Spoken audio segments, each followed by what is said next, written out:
I play a character named Merrimen, and when we first meet him, he's just getting out of jail, basically just released from a 6-year stint.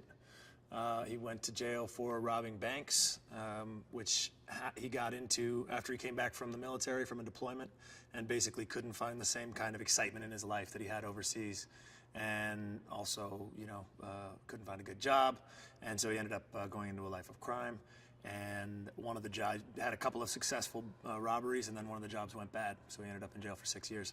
We meet him just as he's getting out, and he's reassembling his group of guys and going after a big fish.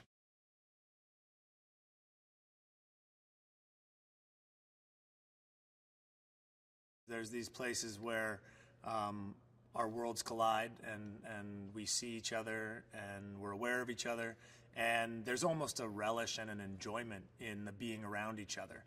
From our side, certainly knowing that we're being chased by the best the city has to offer, the best department the city has to offer, and despite the fact that they're onto us, they know where we are, and they even possibly know what we're aiming for. That they're not going to get us. And that's, inherent in the character of Merrimen, is that he wants to take down the biggest thing possible. He doesn't want to do an easy job. He wants to only do the impossible. And I think there's a respect between Big Nick and Merrimen. They both, while they're chasing each other and while there's a lot of animosity and a lot of macho posturing between them, there's also a lot of respect about how they go about their job and their effectiveness as men, basically.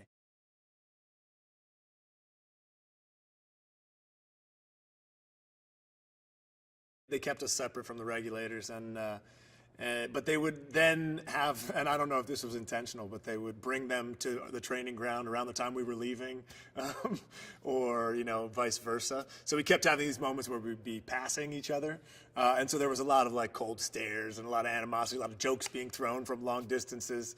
It just bred, I think it bred a sort of healthy competition, where the real crux of this movie lives between a real face-off between my character and Jerry's character and our two teams, And so I think for Jerry and I both to get to have our squads and be separate with them, and also have this kind of competition thing of who's getting the better training, who's spending more time at the range, who's whatever, I think it really did help kind of breed that competition thing in a really good way.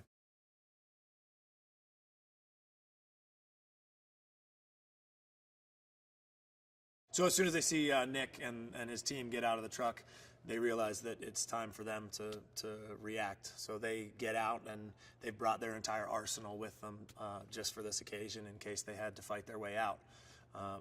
It opens up with me shooting the SAW machine gun, which is just a massive beast of a gun. And it really just kind of lays waste to everything that's in its vicinity.